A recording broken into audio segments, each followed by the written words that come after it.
Y al pasar por el puerto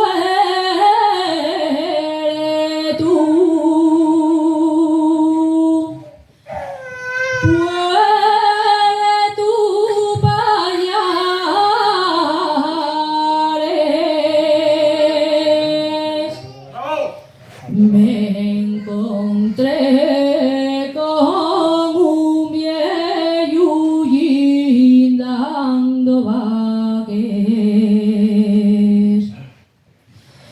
Yo como era tan viejo,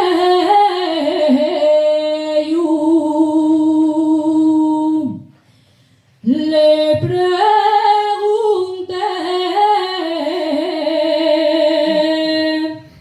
si quieres dormir la siesta.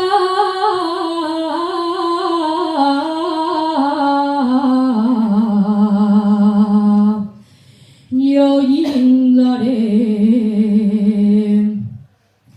y el viejo muy ufano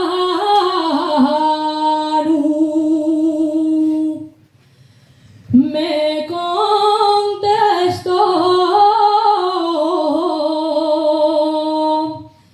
les vaques de mi casa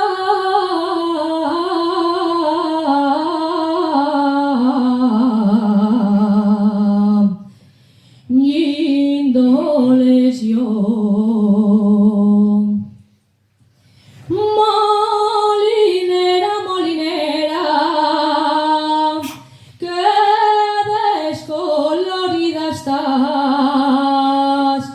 Desde el día de la boda no has cesado de llorar.